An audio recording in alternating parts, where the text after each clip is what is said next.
The Detroit Lions had a strong finish to the year, getting all the way to the conference championship game. However, though, the Lions know that the work is not yet done and that they have a lot of things that they have to fix before they start the next year. What are those things? We're going to talk about in today's episode, folks, so stay tuned.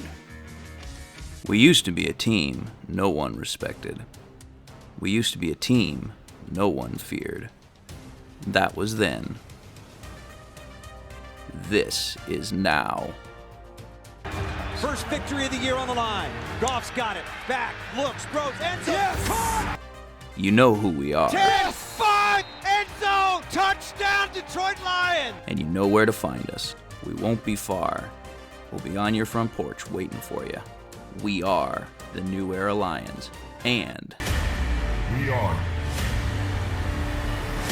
driven by Detroit.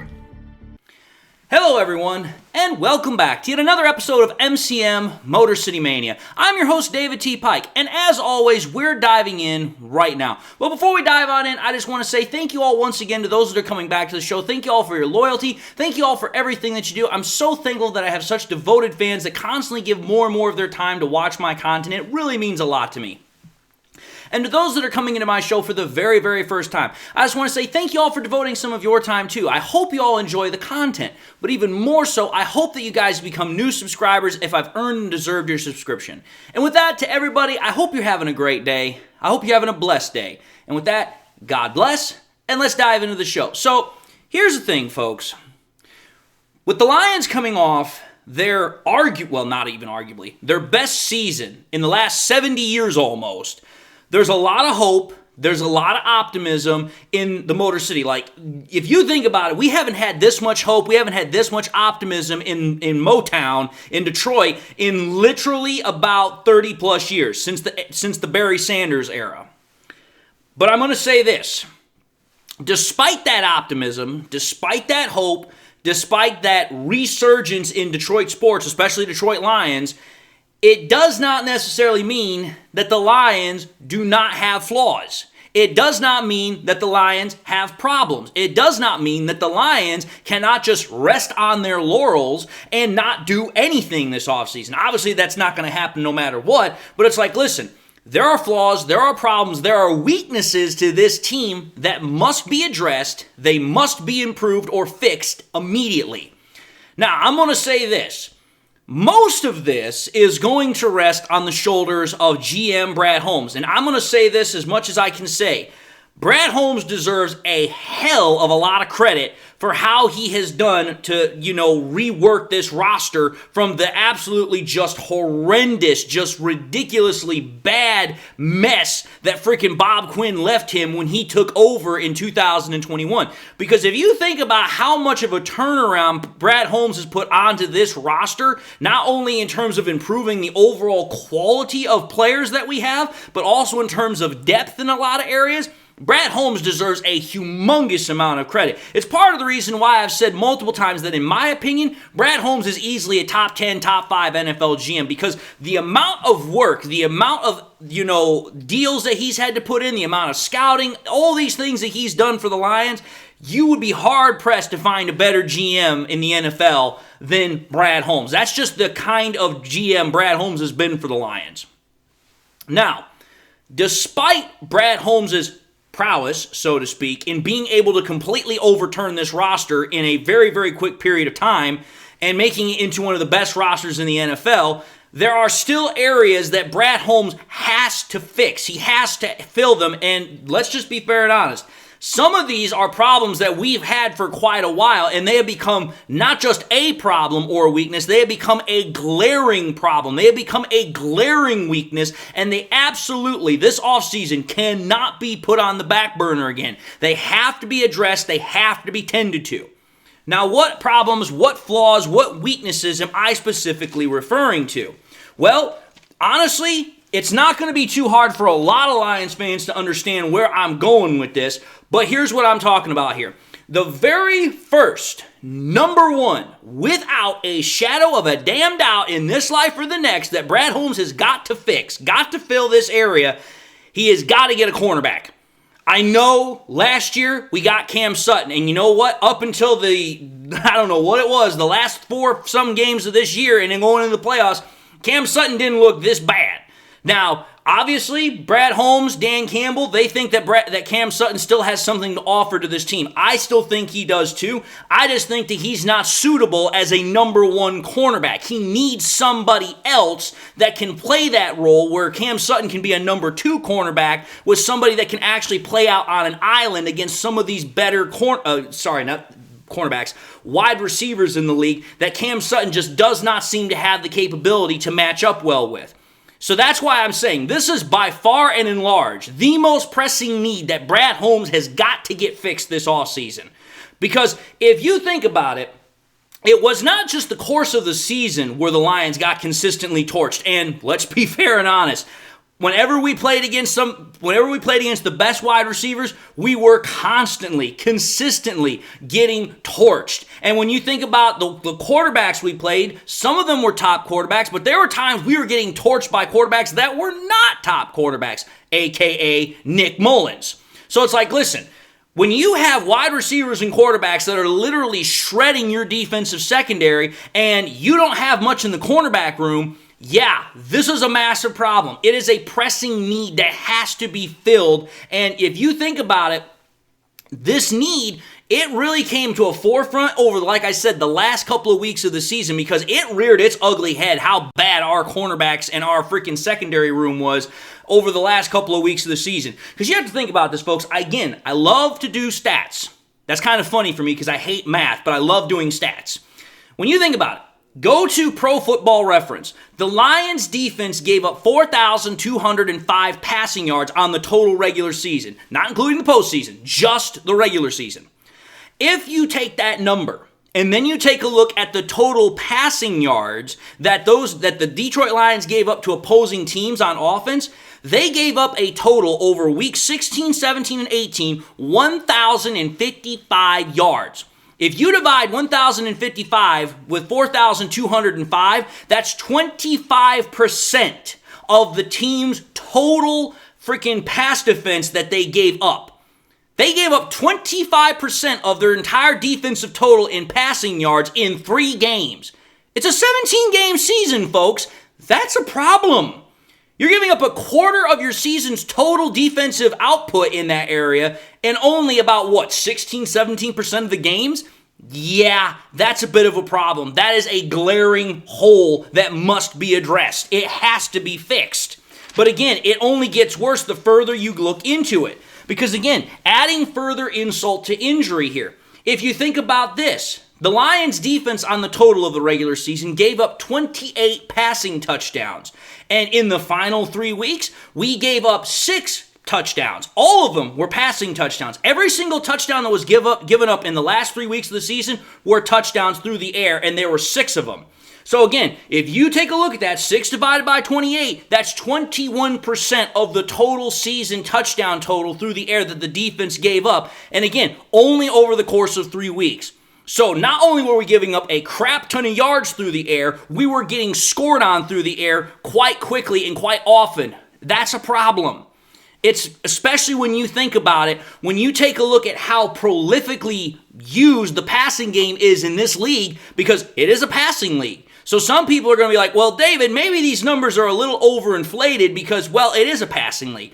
But let's understand something here. I'm not trying to portray these numbers to be as bad because they are bad. Because let's understand something here. If the statistics that I just gave you don't convince you or, get you on board of what I'm trying to say, consider this fact. Just prior to the playoffs, which, let's understand something here, we're in the month of December at that point. You should be playing your best football. Because at this point, you've been playing football now for going on almost 3 months. You've gone through training camp, you've gone through spring camp, you've gone through preseason, you've gone and got all of those freaking little nuts and bolts all put together, and you should have worked out the kinks. But yet, in the time of the month, in the time of the season where you should be playing your absolute best, our pass defense was playing absolutely putrid. It's like, listen, at the time when our pass defense should be playing the best football it could possibly give, it was playing at its absolute worst. So for me, it's like, think about this even further. I decided to go to PFF here, and if you take a look at PFF, the Detroit Lions regular season pass coverage grade from PFF was the 4th lowest in the NFL. They were only better than the Broncos, the Rams, and the Cardinals. And if you recall correctly, we beat both the Broncos and the Rams. We didn't play the Cardinals this year. But my whole point is this. If you think about it, I then went further into PFF and I took a look at the top 3 cornerbacks that the Lions had this year that we know all very well by this point. Jerry Jacobs, Kindle Vildor, and Cameron Sutton. I'm going to put the stats up on the screen so that way you can just see how bad this is. If you take a look at Jacobs, Vildor, and Sutton, take a look at the receiving percentage, the amount of receptions that they gave up in terms of percentage points to opposing wide receivers. 66% for Jacobs, 57% for Vildor, 67% for Sutton. Then you take a look at the yards, 600 plus yards for Jacobs, 188 for Vildor. Understand, Vildor didn't play a whole lot the last part of the year, so again, he doesn't have as bad of numbers. Then you take a look at Sutton, almost 900 yards. Then you take a look at the passer rating. This is where it gets horrible for the Lions defensive backs. Jerry Jacobs, 107.8. Kindle Vildor, 141.4. Cameron Sutton, 113.9. And you take a look at the touchdown interception ratio for all of them, it's literally either a 2-to-1 plus touchdown interception ratio. For Cameron Sutton, it's a 5-to-1. So you're talking about guys that are getting absolutely torched on the back end. It's a problem. And it's a problem that literally, in my opinion, somewhat cost us in the playoffs. Because it's like, listen, if you want to get to a Super Bowl, and more importantly, want to win a Super Bowl, you cannot have a defensive backfield that's this damn bad. You will get literally shredded. You will get torched. And we saw it every single week in December and in the playoffs. Now, obviously, being in the military and obviously being of this mindset, I'm not going to just present a problem and not have a solution. Because here's what I'm going to say. If you take a look at it, we already know Cameron Sutton is under contract for 2 more years, and he's not going anywhere. The Lions are not just going to give up on Cameron Sutton because they realize he didn't really have much of anything else to work with back there. So it's obvious Brad Holmes is going to get him some help.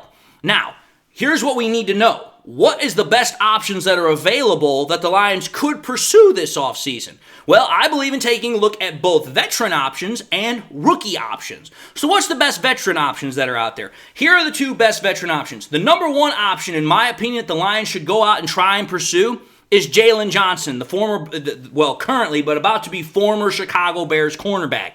Because if you think about it, he's on the last year of his deal. He's going to be going out and testing free agency this year. He had a breakout year this year, and he's been getting better and better every single year with the Bears. If you take a look at it, his reception percentage was at 50%, really freaking low for a cornerback.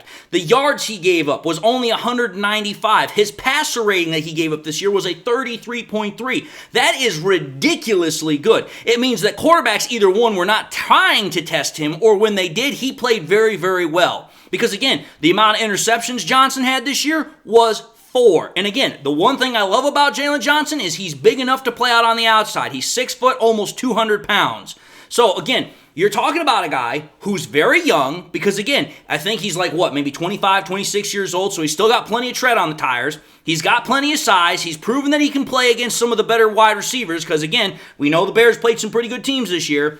And the one other thing I know about this is that Jalen Johnson, prior to the trade deadline, asked the Bears for a trade. So it's like, listen, it already tells me that at the very least, Johnson wants a better deal, and at the most, it means that he just doesn't want to play for the Bears anymore. That, to me, right there spells that there's an opportunity that the Lions could go out and get Johnson and retain his services. The real question is going to be, how much money are we talking here? So he's veteran option number 1. Veteran option number 2, L'Jarius Sneed of the Kansas City Chiefs. Again, the reason I like this one is, again, I love the size because he's just a little bit bigger than Jalen Johnson. He's 1 inch taller, and he's right around the same amount of size in terms of weight. But if you take a look at L'Jarius Sneed, over the last 3 years, he has been consistently good for that Kansas City defensive secondary. He's posted 3 sub-90 passer ratings in the NFL. That's very, very hard to do considering how damn prolific this is of a passing league in the NFL nowadays. 2 of those sub-90 ratings that he had for those seasons were actually sub-60. So again, playing very, very well, again, against some of the better wide receivers and quarterbacks.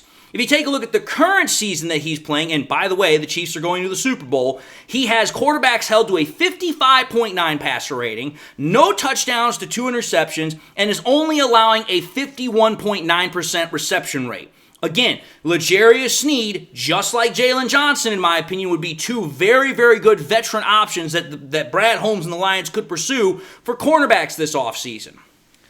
So those are the veteran options at cornerback. Now, what about the draft options? Well, here's the draft option. And I know a lot of people have talked about this young man, and I'm just going to say it right now. When you think about it, you literally have, for this particular team, you literally have a guy by the name of Kool-Aid McKinstry. Kool-Aid McKinstry comes from Alabama. Now, why am I bringing this young man up? Well, apart from the fact that he has an awesome name and an obvious Lions reference because, us Lions fans supposedly love to drink the Kool-Aid, you have to think about the talent and the potential that this young man has to be a shutdown corner in the NFL. And let's be fair and honest here. It is plainly obvious and it is clear to see. First and foremost, what do I love about this young man? I love the size. He's 6'1", 195 pounds. He's right there in that wheelhouse of Jalen Johnson and L'Jarius Sneed. But the one thing that really makes Kool-Aid a really good and really interesting prospect is he's a great cover corner. Again, you go to college, recorded a quarterback rating of 79.7 as a freshman playing for Alabama in the SEC. Sophomore year, it dropped by 20 points down to a 59. So from his freshman year to his sophomore year, very, very clear improvement and progression. And here's the one other thing that I really love about this guy. He also has special teams capability. One of the things we know about Dan Campbell and this Lions ball club is they want guys that have multi-purpose ability. And if you have the ability to play on special teams as well as defense, that's going to really, really give you a lot of value to the Detroit Lions, especially to Dan Campbell and especially to Brad Holmes. Now, I'm also going to say this. One of the other things I like about Kool-Aid is he can play on the outside and he can play inside at slot. And one of the things that I've also heard about him in scouting reports, he's got a very, very high football IQ. He knows how to get the other cornerbacks into the right plays, the right coverages. I think he would be a great fit. Now, the real question is whether or not we're going to be able to get him in the draft, especially considering the fact I think our pick this year is number 30. So if Brad Holmes wanted to go and get Kool-Aid or any of these other top prospects, he'd probably have to wheel and deal a little bit to go up into the draft. But we've seen him do it before, a.k.a. Jameson Williams. Now, the other rookie cornerback that I think the Lions could go after would be a guy by the name of Cooper DeJean. He plays for Iowa. Again, one of the things I love about talking about players like this is that this guy is a great, well-rounded athlete. He can play outside. He can play slot. He can also, in a pinch, play safety. So again, multi-positional versatility. Love that about players. But the other thing, again, I love about him is his size. He's 6'1", he's 205 pounds. Again, I love big physical corners, and especially in the league that we play in, you need big physical corners to play with these big physical wide receivers. AKA, think about this. Other thing I love about him is the size comparison compares very, very well to another cornerback, or rather defensive back that the Lions have right now. Ife Melifonwu. Melifonwu is listed at 6'3", 210 pounds. Now, granted, Melifonwu was a little bit of a late bloomer, but DeJean has a lot more talent up front that I think would allow him to play very well in the NFL. He's a big physical corner. He's got all the intangibles you're looking for. And again, the production is awesome. He didn't really play a whole lot his freshman year at Iowa, but in the sophomore year, 4 interceptions garnered, 55.6 passer rating given up to quarterbacks. Junior year, another 2 interceptions. The passer rating went even lower to a 40.6. And the one thing I also love about him, he's a former quarterback. He can understand, to a limited degree, to a certain degree, what quarterbacks are looking for in terms of coverage, so that should be able to give him a little bit of a slight edge in terms of playing cornerback. So again, a lot of things I love about this young man as well. So, that takes care of the cornerback conversation. But that's not the only thing that I think Brad Holmes is going to have to address this offseason. I know this is a bit of a longer video, but again, there's a lot of crap that I think the Lions need to address this offseason. The second thing that I think is of a top priority, edge rusher. I know we have Aiden Hutchinson, and I love Aiden Hutchinson. He has established himself as both as a dominant and a disruptive, consistent pass rusher, easily one of the top 10 edge rushers in the NFL. No debate on that. However, though, opposite of Hutchinson, there is a big hole that's looming in terms of a competent or consistent edge rusher. I know some people are going to say, well, David, what about James Houston? Are we just going to give up on him? I still think that James Houston should be kept, but there's a big problem now that I have with him. When you miss the entire damn season almost because of a fractured ankle, now granted, some of that might have been because of how the Lions are very cautious with injuries, but still, you lose that much time, it's going to hurt your stock a bit. So for me, it's like, listen, one of the things we know about James Houston is that he is a rotational and a situational pass rusher. If you keep him and develop him slowly on the back burner, kind of like how we did with Ife Melifonwu, but you get a guy who can come in right away and play, I think that can only help the Lions, not hurt them. Because it's like, listen, you get two consistent, prolific edge rushers and you still have James Houston on the back burner to come in and give another guy a breather, you're going to have the ability to be very, very, deadly as far as a pass rushing unit. So, in my opinion, what are the options? Again, I'm going to present two veteran options, and then we're going to get to the rookie option. When it comes to the veteran option, in my honest opinion, the top option that I think the Lions could go after is Josh Allen, formerly of the Jags, or as again, currently of the Jags, about to be in free agency formerly. Josh Allen is 26 years old, and let's be fair and honest here. Just like Hutchinson, he's one of the better, if not one of the best edge rushers in the NFL. Again, if you take a look at the production that Josh Allen had with the Jags in 2023, he went through the damn roof. He had 90 pressures, 19 sacks, and had a 20.5% pass rush win rate. That was 10th best in the NFL, the pass rush win rate. That right there tells me that the guy knows how to get after the quarterback consistently, and he is very prolific and productive in terms of getting sacks. He's a nightmare for quarterbacks. If you could pair him opposite of Aiden Hutchinson, it would be expensive. Don't get me wrong, because I know Josh Allen ain't going to come for cheap. But could you imagine just how terrifying of a prospect that would be for quarterbacks? That would be almost as terrifying of a prospect as when Mean Joe Green and Jack Lambert used to play together. Or freaking when Ed Reed and Ray Lewis used to play together. Or Julius Peppers and Brian Urlacher. That's just a matchup quarterbacks do not want to face. And for me, it's like, we all know this about Josh Allen. He's a hard work guy. He doesn't make a whole bunch of noise. He goes to work. He gets the job done. And you know what? The results speak for themselves. So for me, at least on that front, I think he'd be a fit here in Detroit. So again, you get Hutch and Allen on the same team. That's a very, very salivating, tantalizing prospect. And I think when you consider how good Hutch was this year, because Hutch had 101 total pressures, and again, he's doing this all by himself, also getting double and triple team, mind you, 101 total pressures, 11 and a half sacks, and a 21.3% pass rush win rate. That was 8th best, so that was even better than Josh Allen. You pair Josh Allen and Aiden Hutchinson together, whoo, you are going to be making quarterbacks literally you know what in their pants. So that's option number 1 for veterans. Option number 2 for veterans. This is a guy that I know last year teams wanted Brad Holmes to trade for. Brian Burns from the Panthers. Again, 25 years old, one of the better pass rushers in the NFL. However, the issue is not, again, whether or not this guy has talent or work ethic. The issue is the team he's on. Because let's be fair and honest here. There were a lot of teams that wanted to trade for Brian Burns, and a lot of people thought they could get him because they thought the Panthers were going to try and ship him out to get more draft picks so that way they could rebuild this offseason. But the Panthers weren't going to budge. And you have to think about it. When you're playing for the Panthers right now, you are playing for the worst team in the NFL because, well, the Panthers are the worst team in the NFL. So I'm going to just say this. We know that Brian Burns is going to be open to go to the free agency period. I have no doubt in my mind he's going to test the waters because it's like, listen, it doesn't look like the Panthers are going anywhere anytime soon. So it's like, listen, if Burns goes to the free agency period and the Lions go after him, I think that would be a very tantalizing option because Brian Burns has consistent production as a pass rusher. Granted, it's not as good as Josh Allen's, but it's still pretty good and it's still consistent. So for me, it's like, listen, if you give the Lions that option right there for Brian Burns, I think that could be a very, very good matchup right there because you'd have another guy opposite of Hutchinson. Again, not as good as Josh Allen, but there'd be consistency there. There would be a consistent threat that opposing offensive lines and units would have to take into consideration. They couldn't just say, okay, we're going to put all of our attention on Hutchinson and whoever else can go kick rocks. So that's the second veteran option, which then brings us to the rookie option in terms of what we've got coming up in the draft.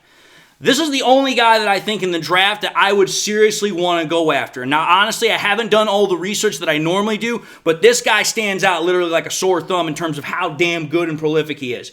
Jared Verse of Florida State University. This guy's got the size that you're looking for. He's 6'4", 260 pounds. You take a look at the production he did at Florida State. In 2 seasons, he was both productive, consistent, and disruptive. He had 29 and a half tackles for loss in 2 seasons with Florida State. He also had 18 sacks, 9 per year. That's very consistent. That's very disruptive.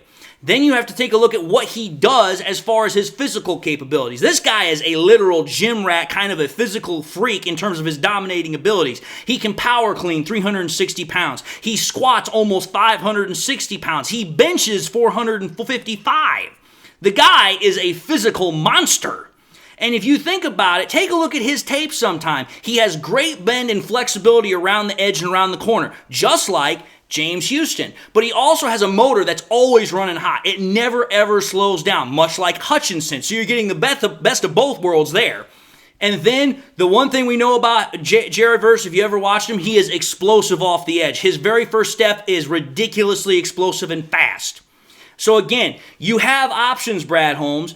I highly, highly recommend to keep that trend going, you go out and get one of these guys. I'm not saying get all of them because, one, that would be foolish, but at the same time, I don't think we need all of them. I think what you need to decide here, Brad Holmes, is what you think would be the better option. Do you go with the cornerback in free agency or in the draft? Me personally, I would go with the cornerback in free agency because cornerbacks in the draft have a hard time of transitioning to the NFL. It's one of the hardest positions to transition to in the NFL from college. I would much rather go with the rookie edge rusher and use that as your draft pick and go with the cornerback from the free agent period. But again, Brad Holmes is the GM. He's going to obviously make the decision that he feels is best. But I think that these are all guys that are very, very suitable to help out the line's biggest pressing areas of concern: pass rush and pass defense.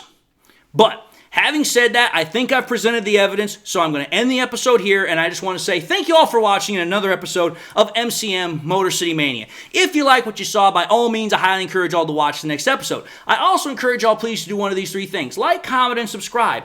If by chance you subscribed in the past, you forgot to do so at the time, or you just subscribed and now had a chance to do so, again, please, please, please subscribe. We just cracked 5,000 subscribers. I'm so thankful for every single one of y'all, but let's keep the work going.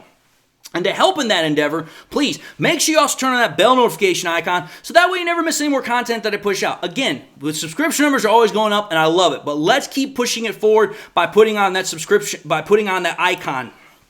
To help in that endeavor, I also want to ask you all to please share the content with your Lions friends and family members. Share here on YouTube, share it on Twitter, share it on Facebook, share it anywhere and everywhere you can with everybody and anybody that you can. The more we share it, the more people come into the show, the better the channel grows and spreads, and everything just continues to go from there. So please share this content as much as you possibly can. And with that having been said to everybody, I just want to say thank you all once again for devoting some of your time to watch this episode. I hope you found it informative. I hope it gives you guys some ideas and some talking points. And I'm so thankful for each and every one of y'all. If I gained you as a subscriber, welcome to the MCM family. If I still haven't earned your trust, hopefully you'll come on back and I'll get another chance to do so. But until that time, I just want to say God bless. And until the next time we meet, I'll see you all in the next episode.